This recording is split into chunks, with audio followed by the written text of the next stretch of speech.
और हर जीवन में अपने प्रत्येक व्यक्ति को काशी में तो एक बार जरूर आना चाहिए। वो दुनिया के किसी भी कोने का इंसान हो, उसे काशी में आने के बाद जैसे जब वो आया था वो उस परिस्थिति को याद रखे।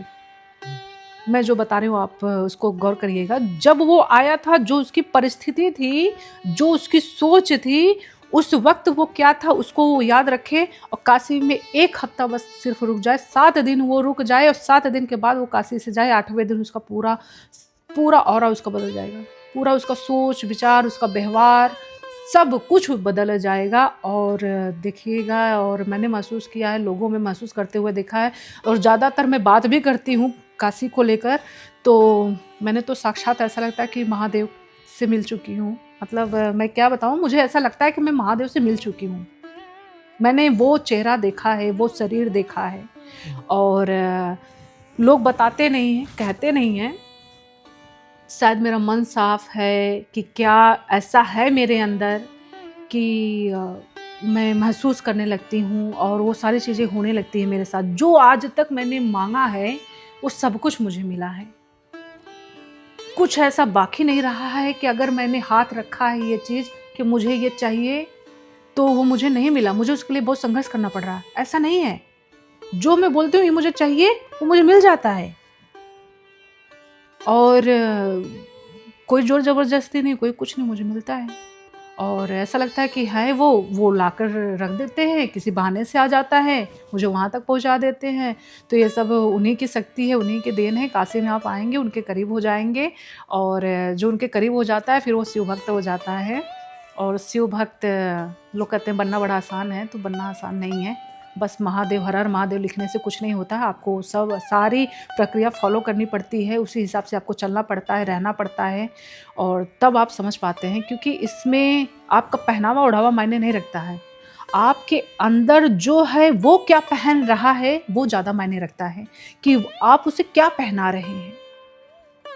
आप उसे संस्कार पहना रहे हैं, आप उसे धर्म पहना रहे हैं, आप उसे अच्छे कर्म पहना रहे हैं, आप उसे आंतरिक तरीके से आप क्या पहना रहे हैं। शरीर को तो कोई भी पहना देगा, महंगे कपड़े पहना देगा, महंगे जूते चप्पल ला देगा, पहना देगा, लेकिन आपके अंदर जो आपकी आत्मा बैठी है, आप उसे क्या पहना रहे हैं, ये आप पे डिपेंड करता है। और यही है काशी के महत्व। जो यहाँ आ जाते हैं लोग इसके महत्व को समझ जाते हैं, और वो वही धारण भी कर लेते हैं। बाहरी सतह से भी धारण कर लेते हैं और आंतरिक सतह से भी धारण कर लेते हैं। और जितना बताऊं, काशी के लिए शब्द कम पड़ जाएंगे, तो बस मेरे लिए भी शब्द ही कम पड़ गए हैं।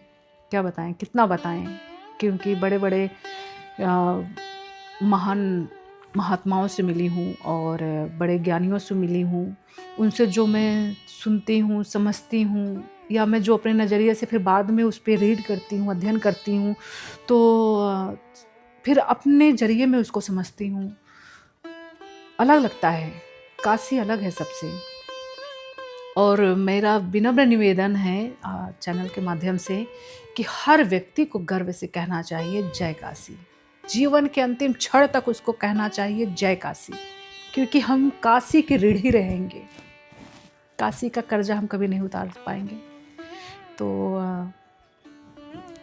बस यही है हमारा जीवन, और यही नज़रिया है हमारा देखने का लोगों का। और प्रसिद्धि क्या है, प्रचार प्रसारण क्या है, क्या फेमस है, क्या नहीं फेमस है, उससे हमसे कोई मतलब नहीं होता है। हमारी नज़र में यही फेमस था कि काशी में अध्यात्म फेमस है और मोक्ष फेमस है। यहाँ धर्म गुरु से लेकर कर्म गुरु तक फेमस हैं। और खाना पीना ये वो सब ब्लॉगर लोग और ब्लॉगिंग करने वाले लोग करते रहते हैं। और इन सब चीज़ों को समझने के लिए बहुत गहराई से आपको उतरना होगा हेमंत जी।